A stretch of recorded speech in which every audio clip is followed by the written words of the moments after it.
जय मां पीताम्बर। आज हम लोग अपनी माँ का ही गुणगान करते हैं। माँ भगवती पीताम्बरा बहुत ही दयालु है, बहुत ही कृपालु है अपने भक्तों के प्रति। ये कलयुग है। कलयुग में विशेष तौर से माँ बगुलामुखी का ही युग है,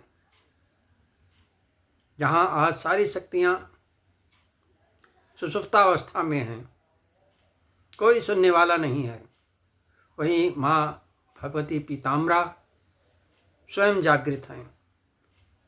थोड़ी सी साधना कर लो, माता श्री की पुकार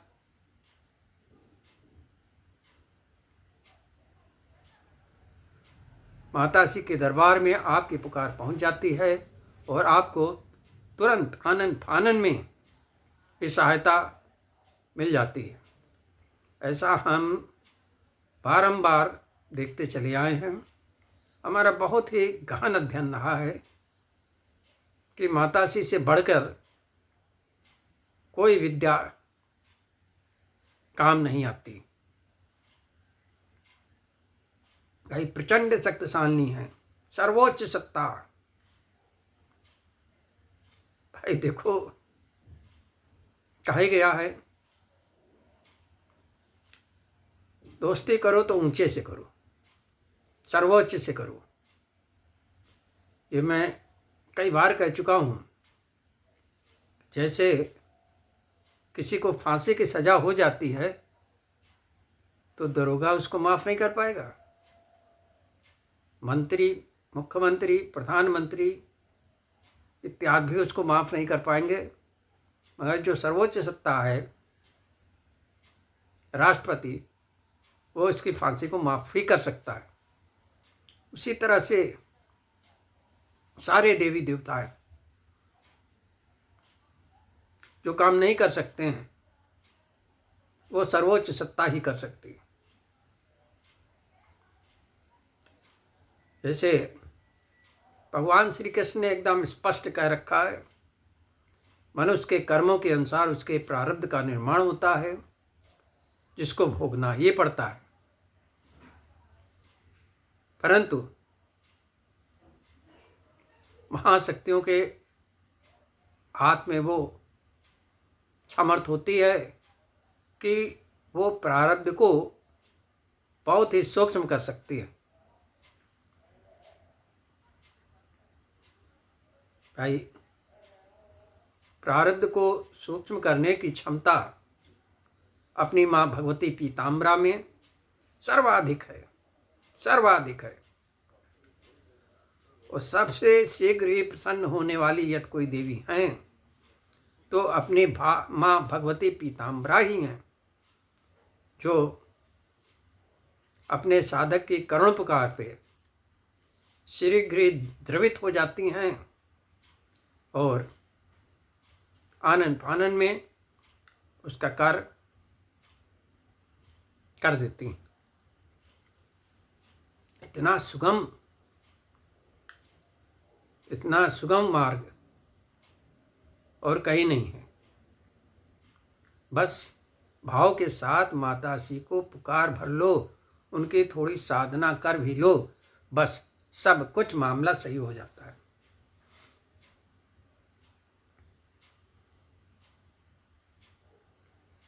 भाई देखो, साधना में ध्यान प्रमुख होता है और ध्यान प्रत्येक व्यक्ति लगा नहीं सकता। ये ऋषि मुनि लोग भली भांति जानते थे। वो लोग तो भाई जंगल में बैठे हैं, समाधिग्रस्त हो गए, लगातार ध्यान लगा है।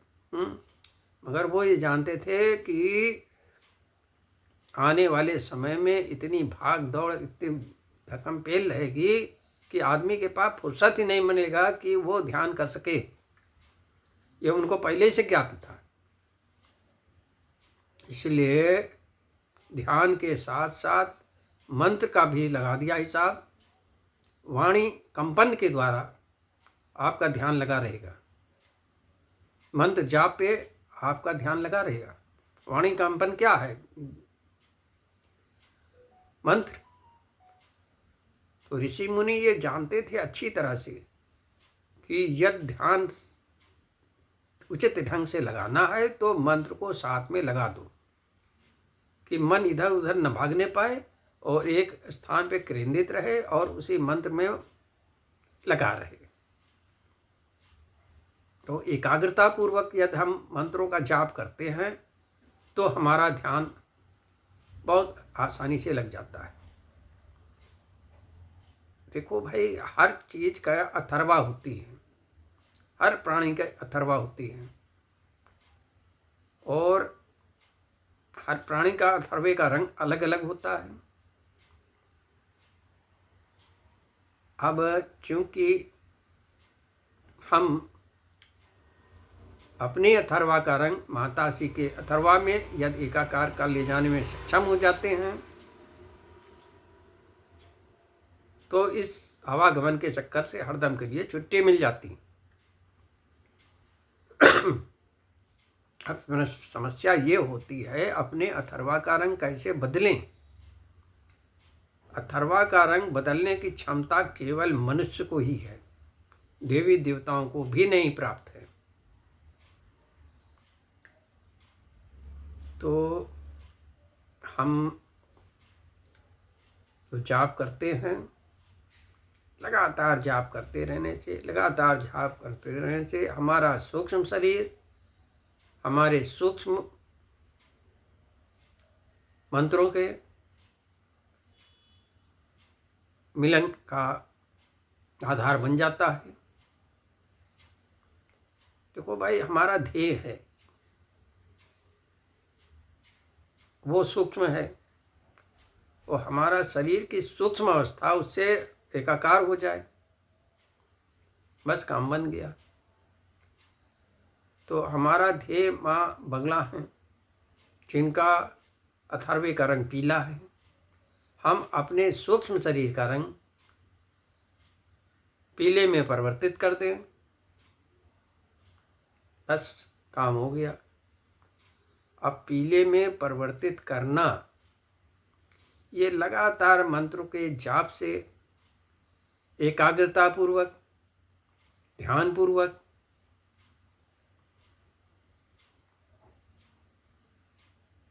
अथर्वा का रंग परिवर्तित होने लगता है। जितने बगला के पुराने साधक हैं और ठीक ठाक चल रहे हैं, ठीक ठाक उनका अनुष्ठान चल रहा है, तो उनके शरीर का रंग यानी उनके शरीर के अथर्वा का रंग पीला हो जाता है। और जिस समय पूर्णता पीला हो जाता है तो आपके सूक्ष्म शरीर का आपके ध्येय में मिलने से कोई रोक नहीं सकता। अच्छा, ऋषि मुनियों को ये अच्छी प्रकार से ज्ञात था कि लोग गड़बड़ी करेंगे जरूर, इसलिए उन्होंने मंत्रों का सहारा लिया। जो मंत्र की 3 श्रेणियाँ होती हैं, वाचिक यानी मुंह से बकते हैं, उपांशु जिसमें जिह्वा हिलती है और ओंठ हिलते हैं मगर आवाज़ नहीं आती है, यानी साउंडलेस, इसको उपांशु कहते हैं। और एक होता है मानसिक। मानसिक बहुत ही तीव्र होता है, जो क्रमशः आगे बढ़ते हुए वाचिक उपांशु करते रहने से, लगातार करते रहने से वो मानसिक जप स्वतः ही आ जाता है और वो चलते फिरते उठते बैठते हर समय चला करता है। मानसिक जप में सारी तरह की बंधन मुक्त हो जाता है, कोई भी रोक टोक नहीं। आप जूता पहने हो, चप्पल पहने हो, कुर्सी पे बैठे हो, कुछ भी अवस्था में हो, वो चलता रहता है और उसकी जप संख्या भी काउंट होती रहती है। और जिस समय अथर्वा का रंग अपने के ध्येय के रंग में बदल जाएगा, यही अथर्वा के रंग परिवर्तन होता है, और कुंडलिनी जागरण भी इसी को कहते हैं। ये दो अलग अलग कार्य नहीं हैं। कुंडली जागरण ही अथर्वा का रंग परिवर्तित करना ही होता है। और जब महाशक्ति कुंडलिनी के प्रकाश का दूसरा नाम ही अथर्वा है, महाशक्ति कुंडलिनी है, इसके प्रकाश का दूसरा नाम ही अथर्वा है। यानी अथर्वा का रंग और अपने ध्येय का रंग एकाकार कर दीजिए, बस कुंडली जागरण हो गया। फिर कोई शेष नहीं रह जाता है, जीवन निष्कंटक हो जाता है। हमारा बुरा सोचने वाले इस दुनिया में रहने नहीं पाते हैं, उनको माता जी टपका देती हैं दाएं बाएं करके। फिर कुछ कहने की माता जी से आवश्यकता ही नहीं रहती, सब कुछ स्वतः ही होने लगता है। अच्छा, अब एकाग्रता कैसे बनाई जाए? सवाल ये होता है, एकाग्रता कैसे बनाई जाए? एकाग्रता, देखो मन बहुत चंचल है, भागा भागा फिरा करता है। हम जाप यहाँ कर रहे हैं, मन बॉम्बे में पहुँच गया है, वहाँ की दृश्य देख रहा। हम जाप कर रहे हैं, माला चल रही है, मगर मन टीवी में लगा हुआ है। इसीलिए हम अपने साधकों से कहते हैं, भैया जप के समय टीवी सीवी देखना बंद कर दो, क्योंकि यही तुम्हारे दिमाग में घूमता रहता है और यही जो है जप के समय विघ्न पैदा कर देता है। और अपने रहन सहन आचरण पर भी विशेष ध्यान रखो, खाने पे भी ध्यान रखो। देखो जैसा खाओगे मन वैसा ही बन जाएगा। तो अंट संट खाने से दिमाग में फतूर ही आएगा और कुछ नहीं आएगा।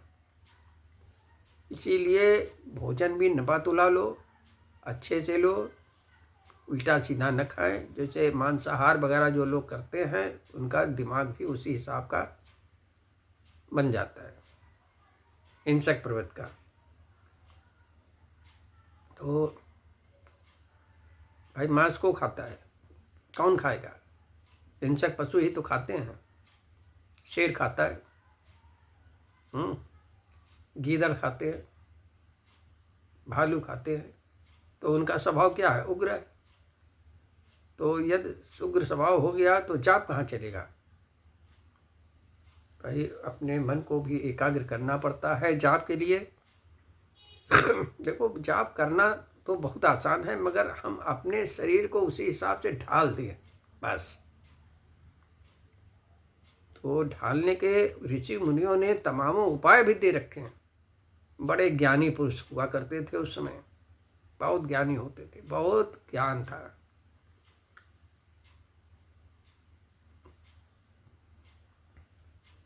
भाई ऋषि मुनियों ने जो जो चीज़ दिया है, यदि उसका हम थोड़ा भी पालन कर लें तो सफलता मिलने में देर नहीं लगेगी। अब हम कह रहे हैं मन को एकाग्र करिए आप, क्योंकि एक कहावत है, माला फेरत युग गया, गया न मन का फेर, कर का मन का डाल दे, मन का मन का फेर। सब मन का फेर है। कर का मन का डाल दे, कर मतलब हाथ, मन का मतलब माला रख दो।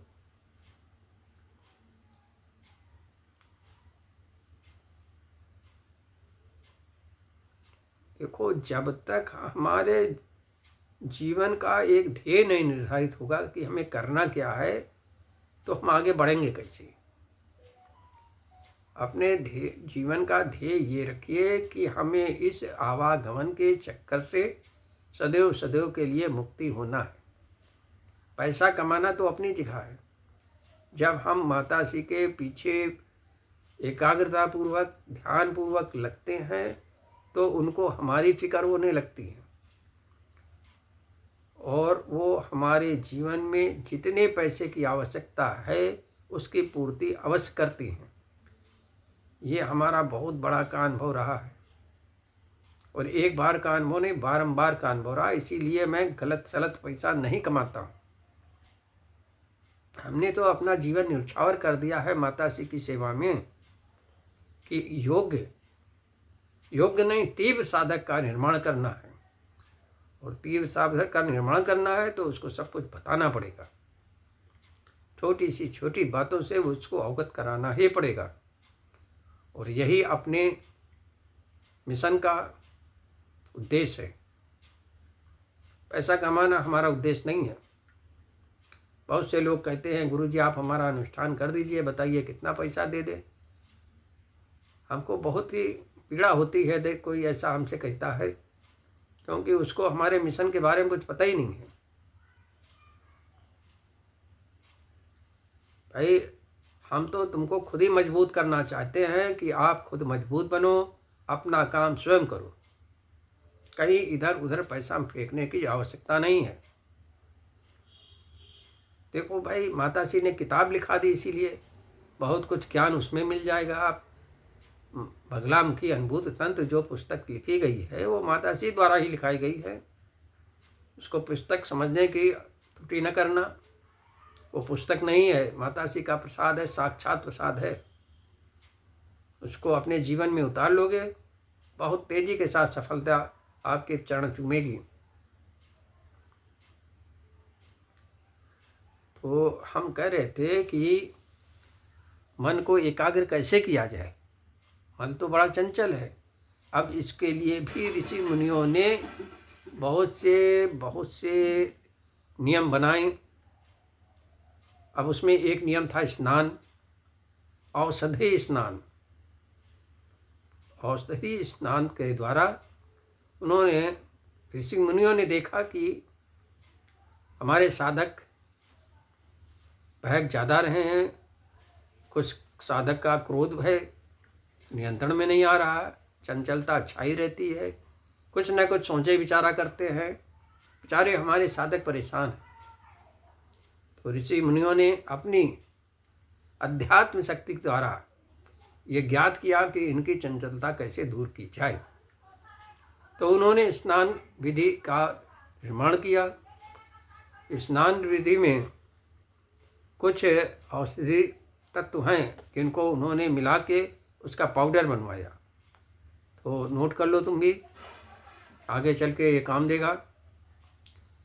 लौंग, इलायची, काली मिर्च और तेज पत्ता, जंगली हल्दी, एक जंगली हल्दी भी आती है, बतासा, इन सब चीज़ को मिक्सी में रख के पीसवा दो। काली मिर्च, तेज पत्ता और जंगली हल्दी, लौंग, इलायची, बतासा बाद में डालना है। इन सबको मिक्सी में पीस कर इसका पाउडर बना लो और एक बाल्टी पानी में 1 चम्मच ये पाउडर डाल के उसको घोल दो और उससे फिर भाई स्नान करो। तो ये दिव्य औषधियाँ वाला जल आपके शरीर में पड़ेगा कि अपना चमत्कार दिखाना शुरू कर देगा। जितनी शरीर की नकारात्मकता है वो धीमे धीमे दूर होने लगेगी। 7 दिन स्नान कराने के बाद मन की चंचलता गायब, मन का क्रोध गायब और मंत्र बहुत ही मधुर ध्वन से यानी मधुर लय से आगे बढ़ने लगेगा। यानी जप में एक नया जोश आएगा। नए जोश के साथ जब साधक जुटता है तो उसको सफलता मिलनी ही मिलनी होती है। अच्छा, तो शरीर की ऊर्जा भी इतनी अधिक तीव्र हो जाती है कि देवी देवता भी संपर्क बनाने के इच्छुक हो जाते हैं। इससे जो साधक स्नान कर रहा है, 7 दिन तो मैंने बता दिया, यदि लगातार आप स्नान कर रहे हो तो आपका शरीर दिन पर दिन ऊर्जावान होता चला जाएगा। ये सब जो गुप्त नुस्खे हैं ये ऋषि मुनियों की देन है, हमारी नहीं है भाई। कुछ हम इसको उजागर करने का काम कर रहे हैं। प्राचीन विद्या को विलुप्त होने से बचाना है। इसलिए आप अपने सब साधकों से ये हमारा संदेश दे देना कि वो स्नान कैसे करे, और सब चीज़ बहुत आसानी से मिल जाएगी बाज़ार में। कोई ऐसी चीज़ नहीं है जो न उपलब्ध हो। जंगली हल्दी भी मिल जाती है पंसारी के वहाँ, तेज पत्ता भी मिल जाता है, लौंग इलायची तो सभी जानते हैं।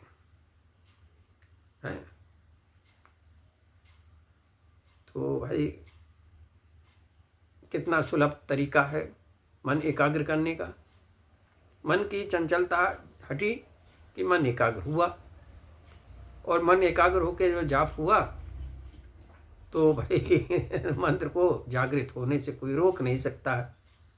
आपके अथर्वा का रंग पीले होने से कोई रोक नहीं सकता, और जो दुष्ट शक्तियाँ रहती हैं, नकारात्मक शक्तियाँ रहती हैं, वो भी ऐसा दूर भागती हैं कि पूछो नहीं। बस आज के विषय में इतना ही काफ़ी है, और धीमे धीमे क्रमशः हम आगे बढ़ते रहेंगे। और हम चाहते हैं कि हर हफ्ते कुछ न कुछ हम अपने साधकों को कुछ नया देते रहें। मगर देखो भाई, माँ की क्या इच्छा होती है, वो चाहेंगी तो अवश्य हर हफ्ते कुछ न कुछ आपको उपलब्ध होता जाएगा। जो ग्रंथ की रचना की गई है बगलाम की अनुभूत तंत्र, उसको प्रत्येक साधक को चाहिए उसको पढ़े और उसका मंथन करे, बहुमूल्य सुझाव भी अपने उसमें रखे।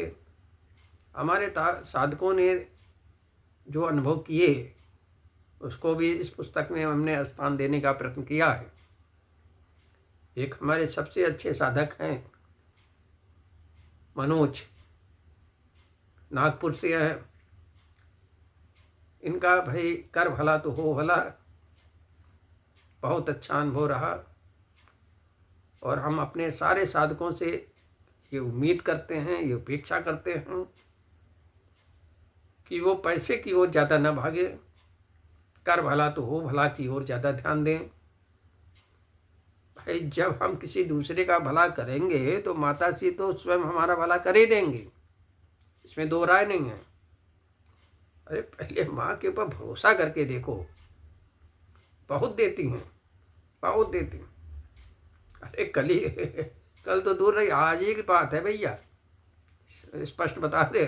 अब मैं उस साधक का नाम तो नहीं लूँगा, उसने मेरे पास 1000 रुपये भेजे। फिर कहा देखिए गुरुजी 1000 रुपये आ गया हो तो बताइए। हमने भैया देखा व्हाट्सएप फुल आ रहा, अपना अकाउंट चेक किया, 1000 आ गए थे। हमने कहा हाँ 1000 आ गए। तो कहने लगा गुरुजी मैं 1,00,000 रुपये और भेज रहा हूँ। अरे भैया मेरे तो सर से पसीना निकल गया। हमने कहा ये 1,00,000 न भेजना, मुझको आवश्यकता नहीं है, जब आवश्यकता होगी तो हम खुद ही मांग लेंगे, भैया अपना पैसा अपने पास रखो। वो कहने लगा नहीं हमारी इच्छा है कि मैं आपको 1,00,000 दूँ। अब बताओ, बिन मांगे वो 1,00,000 रुपये दे रहे हैं। हमारी तो भैया खोपड़ी चकरा गई। माता सी देती हैं तो बहुत देती हैं, मगर हमें पैसे की अभी आवश्यकता नहीं तो क्या करेंगे लेके। रखा रहेगा। जरूर हम खर्चा करते नहीं हैं, ना पीते हैं, ना पाते हैं, ना पिलाते हैं। हाँ ये बात दूसरी है कि माता जी को खिलाते पिलाते रहते हैं। तो आप भी अपने जीवन में कुछ ऐसा करें, कर भला तो हो भला। समझे? ये देखो पुस्तक छपने में कितनी कठिनाई आई हैं, जेब में पैसा नहीं था मगर छपी, बहुत बढ़िया छपी। तो ये तो सब माता जी का कार्य है, वो खुद ही करेंगे। हमारा जीवन तो पूरी तरह से उन्हीं के ऊपर ही है भाई, जैसा वो चाहेंगे वैसा होगा। आप क्यों परेशान हो? आप केवल अपने जीवन को समर्पित कर दो माता जी के चरणों में, वो फिर जैसा चाहे वैसा उसको नचावें। और माता जी को मैंने देखा है, जैसा साधक चाहता है वही कर देती, वही करती हैं।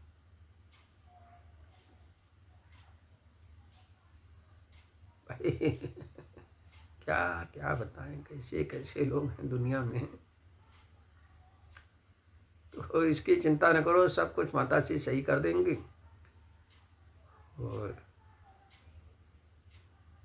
बस इतना ही बहुत है आज की चर्चा में। हे माँ पीताम्बरा, हमारे सारे साधकों पर अपनी कृपा दृष्टि बनाए रखें, जिससे वे अपनी अथर्वा का रंग पीला करने में सक्षम हो सके और इस आवागमन के चक्कर से सदैव सदैव के लिए मुक्त हो सके। जय माँ पीताम्बरा।